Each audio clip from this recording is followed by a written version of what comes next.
Monsieur le Président, Mesdames et Messieurs, chers collègues, étudiantes, étudiants et leurs familles, Yarana.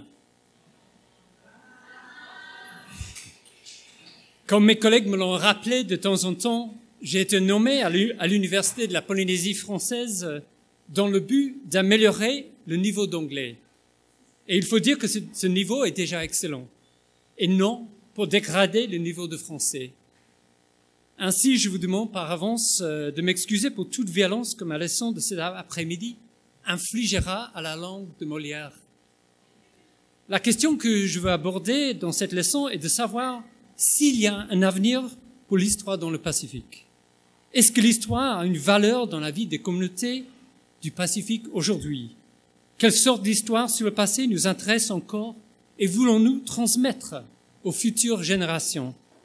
Et comment l'histoire pourrait-elle nous aider à naviguer dans un avenir incertain pour notre région, un futur susceptible de se caractériser par des changements environnementaux et sociaux importants? On entend souvent l'opinion selon laquelle l'histoire n'intéresse pas grand monde dans notre région, que c'est un sujet rébarbatif et ennuyeux qui nous est imposé à l'école où on n'a pas le choix et qu'on l'évite dès que possible à l'université. Mais c'est pas ainsi que je vis les choses, ni dans les cours que j'enseigne ici sur l'histoire du Pacifique, ni dans mes engagements avec les communautés des différents pays du Pacifique où j'ai eu l'occasion de travailler. À mesure que ces conversations se développent, je vois s'éveiller un profond plaisir et une certaine fierté devant ce qu'on peut savoir ou reconstruire à propos d'un passé local. Et ce plaisir est grandement amplifié si nous pouvons trouver ensemble un nouveau fait, un document oublié ou une photographie qui touche la vie des ancêtres immédiats. À Fidji, le gouvernement actuel a organisé des roadshows à travers les pays où des représentants des différents ministères se déplacent autour des îles afin d'expliquer leur politique aux communautés.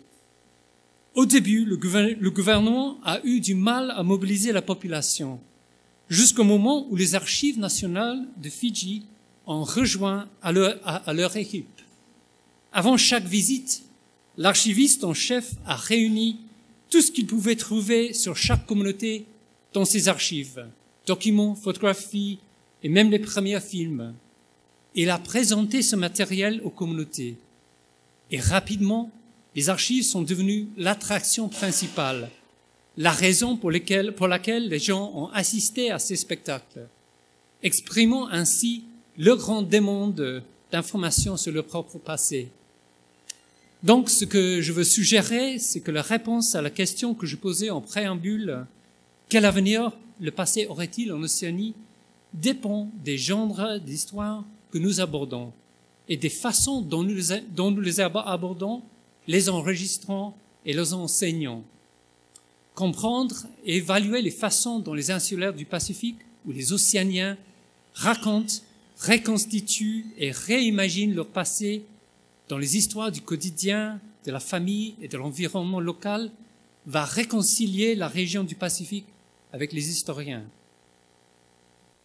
Le Pacifique est vaste. Dans les termes les plus simples, si vous le considérez comme l'océan avec bordure côtière de l'Asie de l'Est et de l'Amérique, il représente un tiers de la surface du monde, un tiers de sa diversité linguistique et culturelle et un tiers de la population mondiale. Confrontés à cette énormité, les premiers explorateurs et autorités européennes ont réagi en traçant une série infinie de lignes pour découper la région en petites et plus petites portions. Aujourd'hui, le Pacifique est divisé par des limites comme l'équateur, les zones tropicales de Cancer et Capricorne et la ligne de date internationale. Les frontières coloniales et plus tard nationales. Les eaux territoriales et les zones économiques exclusives. Les limites créées par les savants dans les domaines de archéologie, de biogéographie et de linguistique, par exemple. et peut-être les lignes les plus célèbres, les principales subdivisions du Pacifique inventées par des philosophes et des explorateurs français pendant le fin XVIIIe et les premières décennies du XIXe, comme Charles de Brosse et Dumont d'Urville, y compris la Mélanésie, la Polynésie et la Micronésie, des catégorisations qui font encore autorité aujourd'hui.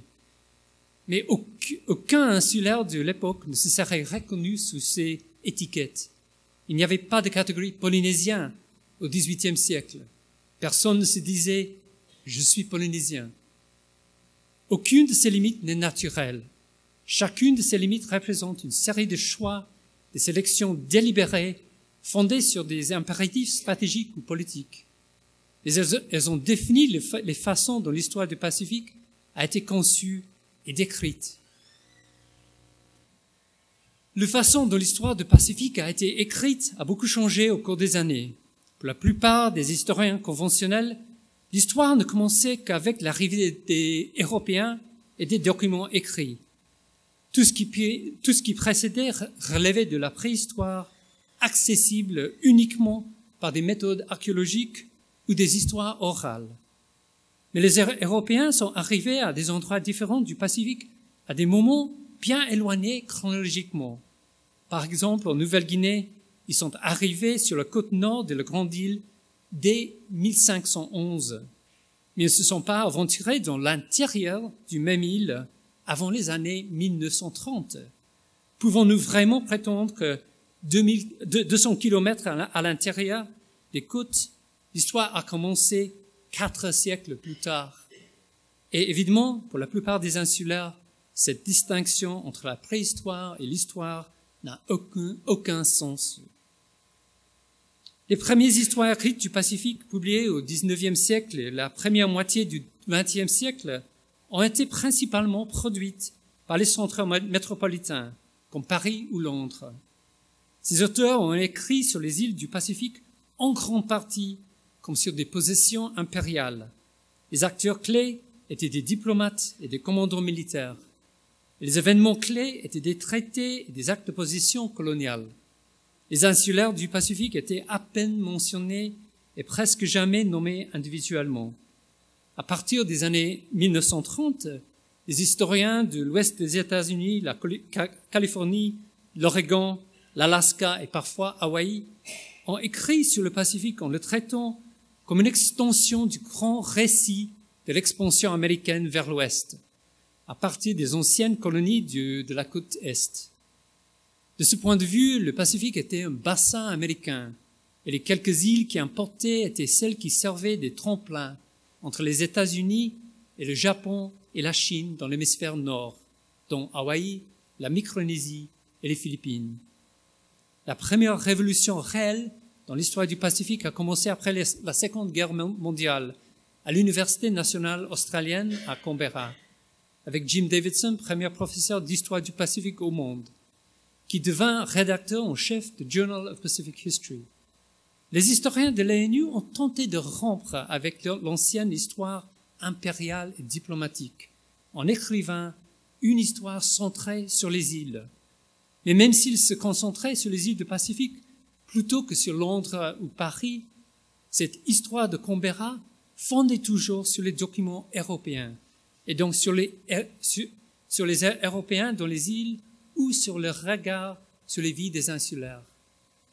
Ce n'est qu'en 1980, à l'université de Hawaï, qu'un effort fut tenté d'écrire l'histoire en se concentrant sur les vies, les pensées et les actes des insulaires du Pacifique eux-mêmes.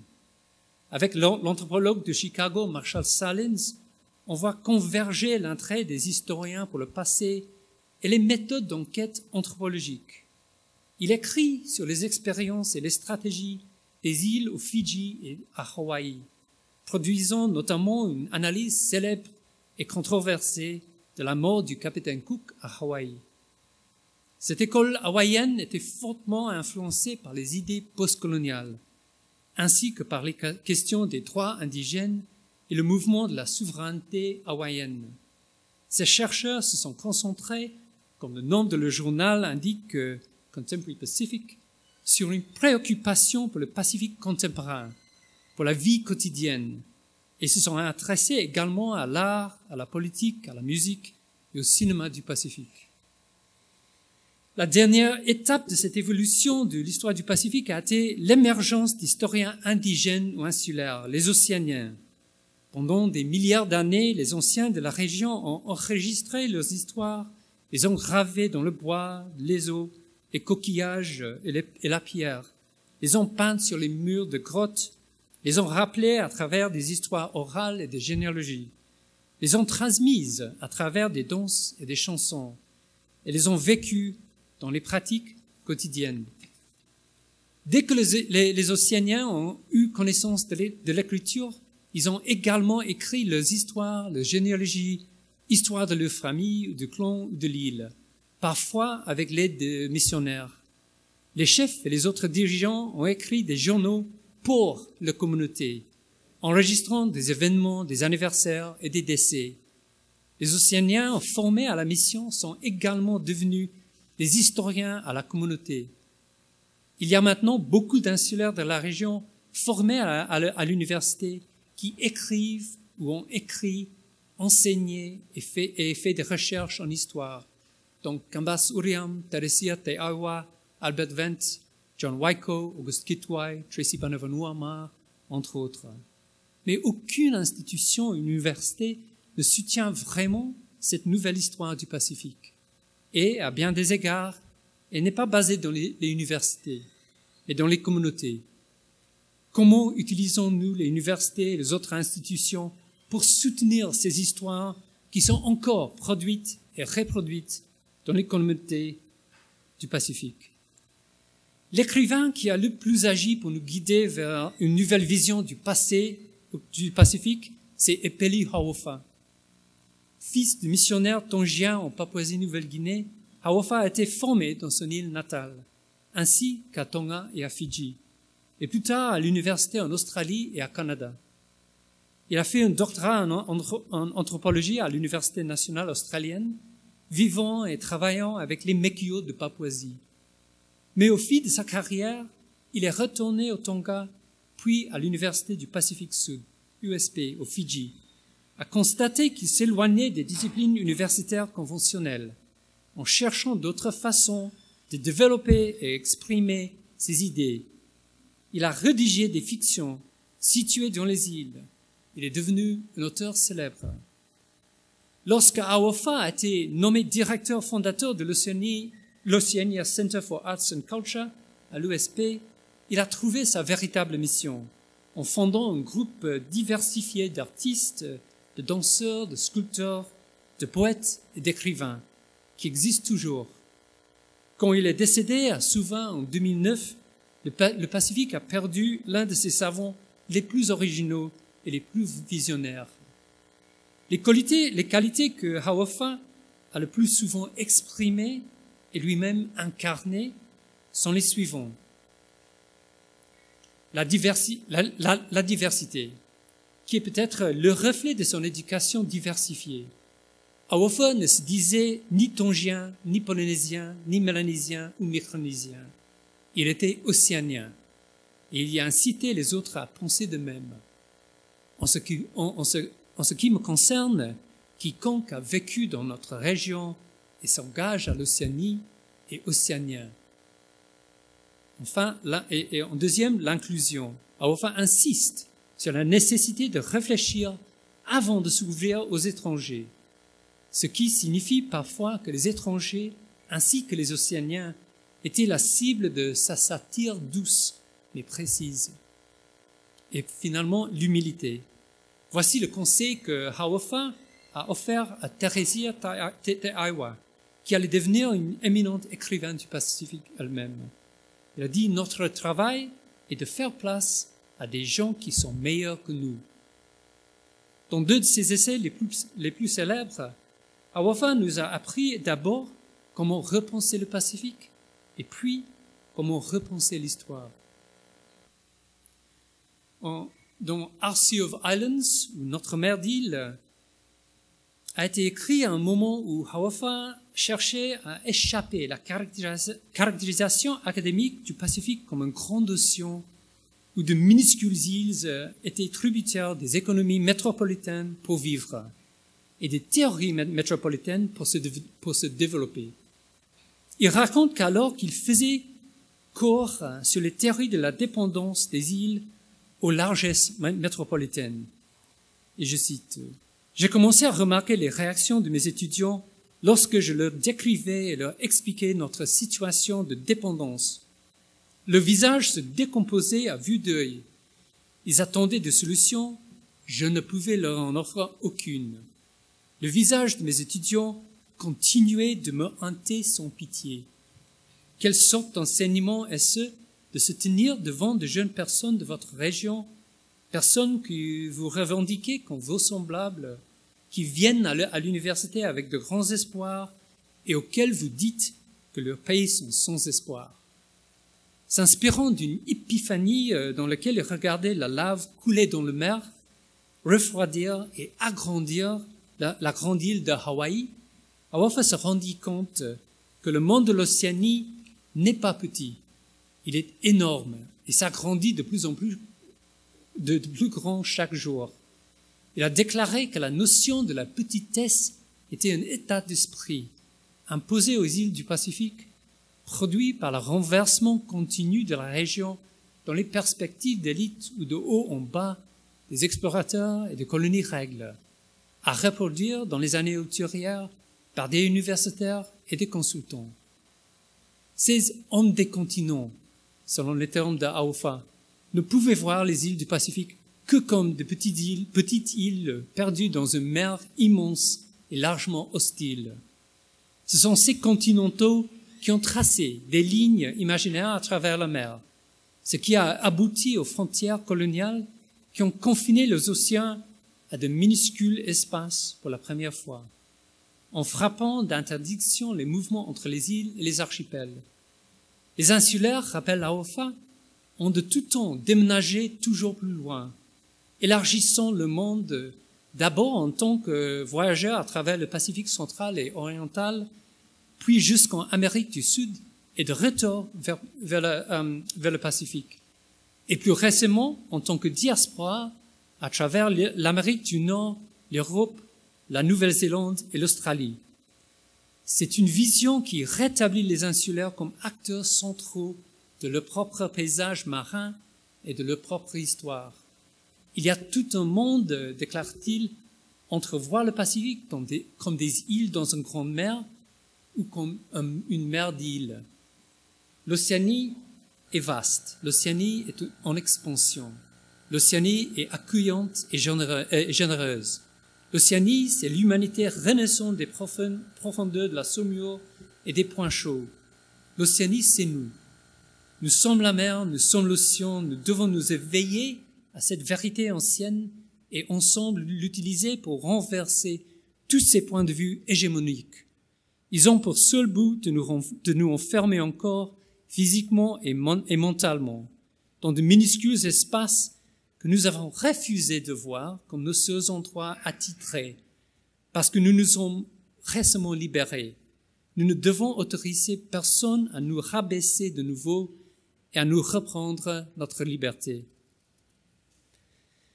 Le deuxième des essais d'Aofa dont je veux parler, c'est Past to Remember, un passé à recomposer, dont notre collègue Steve Chailloux a écrit une excellente préface à la traduction francophone, expliquant sa pertinence pour le lectorat français polynésien.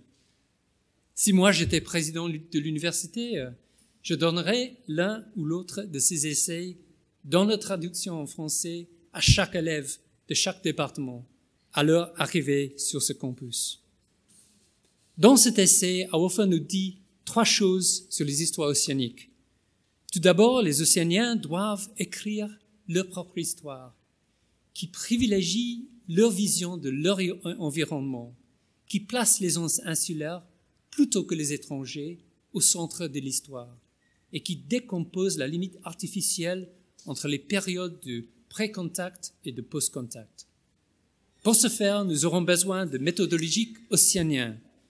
Nous devons concevoir d'autres méthodes en utilisant nos propres catégories autant que possible pour produire nos histoires, nos cultures. Les chronologies de l'histoire océanique ne sont pas celles de l'Occident.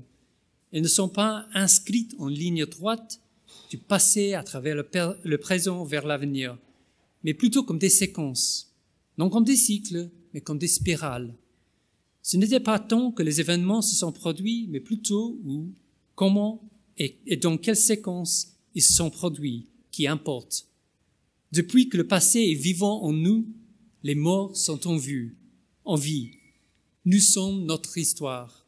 Et troisièmement, les histoires océaniques sont écrites dans le paysage terrestre et le paysage marin, comme des cartes de mouvement, des pauses et plus de mouvement.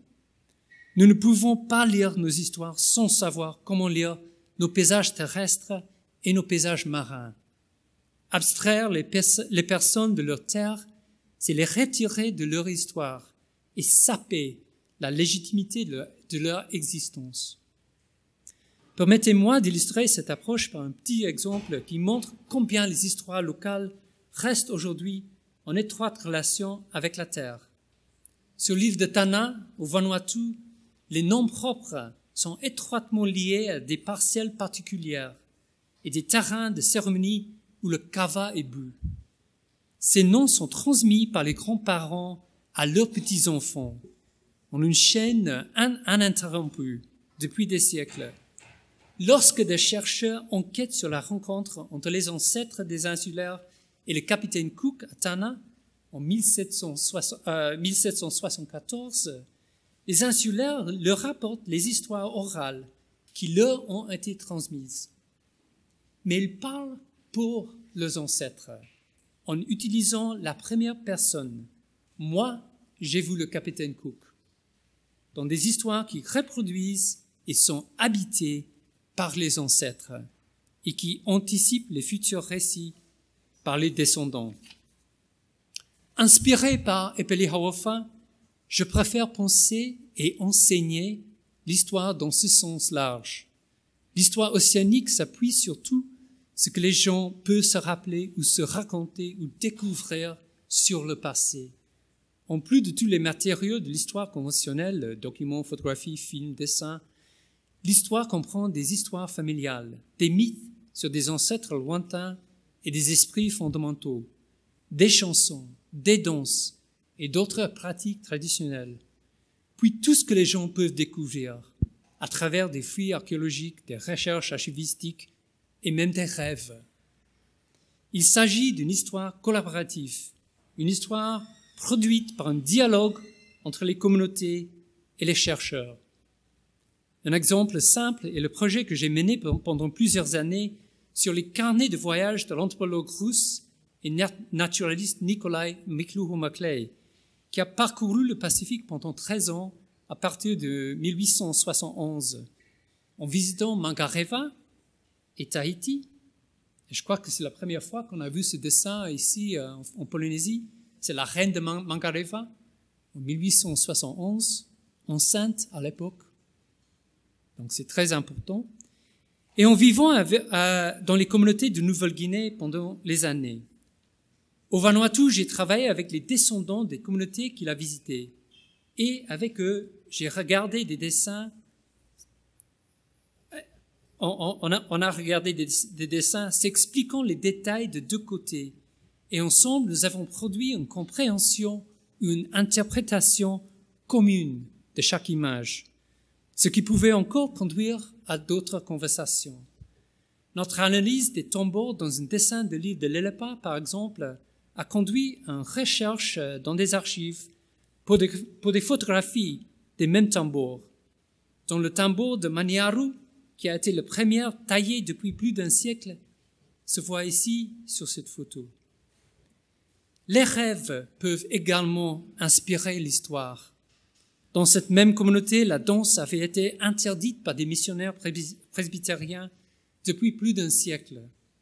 Il s'agit d'une communauté qui est extrêmement fière de son héritage, en tant que seule communauté indigène au monde qui possède et gère son propre paysage culturel en tant que site du patrimoine mondial, sans l'intervention de l'État.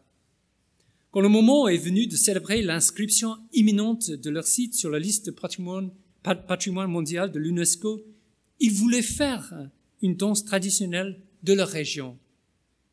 L'un des fils du chef de Mangaliliu village est entré dans un rêve profond et long, dans lequel il a été escorté à la résidence du grand chef Roemata, qui a vécu au XVIe siècle. Là, Roemata a chargé ses guerrières de danser pour le rêveur. Et à son retour du rêve, il a joué la danse devant son village. Une danse qui est maintenant réalisée tout au long de l'Océanie par la troupe du village. Ceci, pour moi, est l'histoire océanique, dans son inspiration, sa transmission et son authenticité.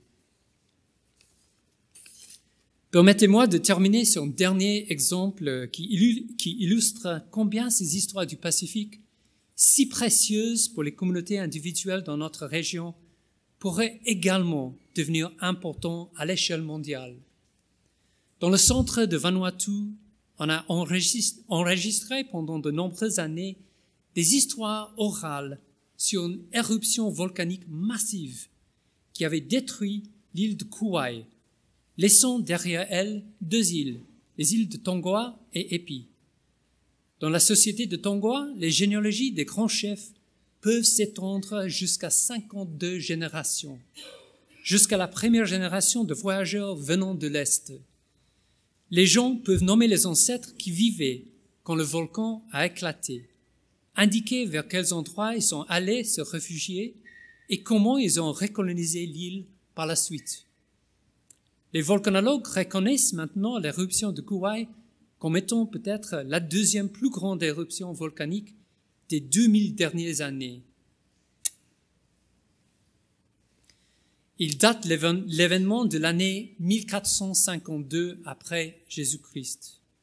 Cet événement, si richement documenté dans l'histoire orale locale, a été récemment célébré par Patrick Boucheron du Collège de France comme premier événement historique véritablement mondial, car il a causé la sécheresse, l'échec des récoltes et des famines jusqu'en Amérique centrale, en Chine et en Europe.